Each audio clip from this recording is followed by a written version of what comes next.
Сәлем баршаңызға, сіздермен Сәндігүл. Бүгін сіздерге үй жағдайында ешқандай таразының көмегінсіз екі ғана жұмыртқадан жасалатын керемет торттың рецептін бөлісетін боламын.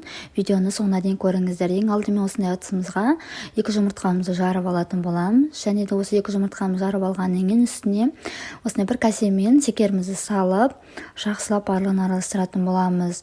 Жақсылап араластырып аламыз, яғни толық шекеріміз еру керек. Ерігеннен кейін бізде осындай масса пайда болу керек. Міне ақшыл светті.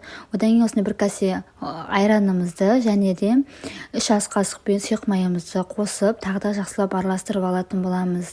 Жақсылап барлығы көпіреді, сол кезде бізде дайын болды деген сөз. Ендігі кезекте осындай келесі ыдысымызға бір кәсе ұнымызды және де ас содамызды бір шай қасық және де үстіне осындай үлкен ас қасықпен үй жағдайының кез келген какаоны осындай 2 ас қасығын салып, жақсылап тағы да араластырып алатын боламыз.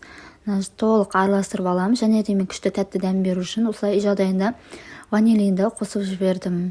Өздеріңіз қалауларыңыз бойынша қоссаңыздар болады. Мына барлығын жақсылап араластырып алатын боламыз. Жақсылап араластырып болғаннан кейін ендігі кезекте манағы дайын тұрған массамызға жайлай біртіндеп қоса отыратын боламыз. Біртіндеп қосып араластырып қосатын боламыз. Барлығын бірден қосып жібермеңіздер, себебі камушка пайда болады. Сондықтан осылай біртіндеп қосып, жақсылап араластыратын боламыз.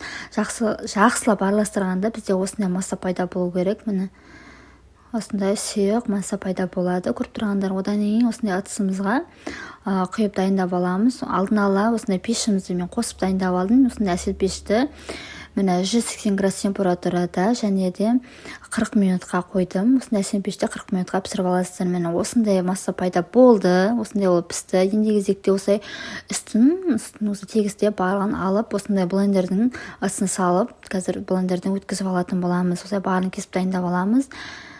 Мені көріп тұрғандарыңызда осылай бәрін тегістеп алып тастаңыздар. Және де осылай екі ортасынан бөліп алдым, теңдей етіп. Міне ендігі кезекте крем жағатын боламыз. Бізде кремді мен сливки мен сахарный пудра екеуін араластырып жасадым. Жасалу жолын көргілеріңіз келсе, менің осы YouTube каналыма шығатын болады. Сол жерден көрсеңіздер болады. Жоғары жаққа тастап кететін боламын. Міне осылай кремімізді жағып шығамыз. Жан-жағына манағы блендерден өткізіп, осылай үстіне әдемілеп, әсемдеп алатын боламыз.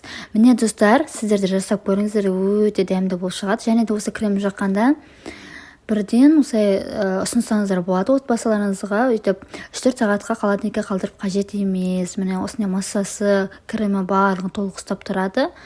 Дәмі өте дәмді, ерекше торттардың бірі. Сіздер жасап көріңіздер, және де менің сұрақтарыңыз болса комментария қалдырыңыздар, міндетті түрде жауап беретін боламын. Және де менің каналыма тіркелуді ұмытпаңыздар.